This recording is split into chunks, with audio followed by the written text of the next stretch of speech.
اہم خبر ہے، تحریک انصاف کے سینیٹر اعظم سواتی کو ایف آئی اے نے گرفتار کر لیا ہے۔ F I A cyber crime wing کی 3 رکنی ٹیم نے اسلام آباد کے علاقے چک شہزاد میں اعظم سواتی کے فارم ہاؤس پر چھاپا مارا۔ ایف آئی اے کی ٹیم اعظم سواتی کو ہمراہ لے کر روانہ ہوئی۔ قمر المنور اس وقت اسلام آباد سے ہمارے ساتھ موجود ہیں۔ قمر، بتائیے گا یہ جو کارروائی کی گئی ہے کس ٹائم کی گئی، کس ٹائم یہ گرفتاری عمل میں لائی گئی، اور اب جو ٹویٹس نئے کیے گئے کچھ ان پر یہ گرفتاری عمل میں لائی گئی یا جو پہلے ٹویٹس کیے گئے تھے انہی پر یہ گرفتاری عمل میں لائی گئی؟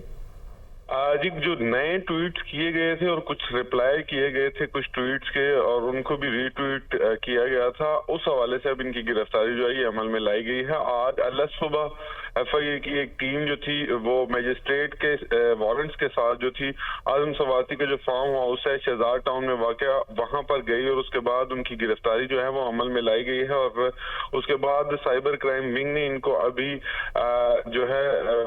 سائبر کرائم کا جو پولیس اسٹیشن ہے وہاں پر منتقل کیا اور کہا جا رہا ہے کہ کچھ دیر بعد ان کو عدالت میں پیش کیا جائے گا اور ان کا مزید جسمانی ریمانڈ جو ہے وہ حاصل کیا جائے گا۔ یہ دوسری بار اعظم سواتی کو متنازع ٹویٹ کرنے پر جو ہے وہ گرفتار کیا جا رہا ہے۔ اس سے قبل بھی ان کو حراست میں لیا گیا تھا، جس کے بعد انہوں نے کافی الزامات جو ہے وہ اداروں پر لگائے تھے۔ آج گزشتہ روز ان کی جانب سے یہ کہا گیا، ٹویٹس کیے گئے تھے جس کے بعد ان کو گرفتار کر لیا گیا ہے اور ان کو آج میجسٹریٹ کی عدالت میں یہاں ڈیوٹی میجسٹریٹ کی عدالت میں پیش کیا جائے گا، جہاں سے ان کا ریمانڈ جو ہے وہ حاصل کیا جائے گا۔ اعظم سواتی اور ان کے بیٹے جو تھے وہ فارم ہاؤس پہ موجود تھے جب ایف آئی اے کی 3 رکنی ٹیم وہاں پر پہنچی تو پہلے ان کو وارنٹس دکھائے گئے، جس کے بعد اعظم سواتی نے کہا کہ وہ ایک ویڈیو بیان جو ہے وہ ریکارڈ کرنا چاہتے ہیں۔ اس کے بعد وہ یہاں سے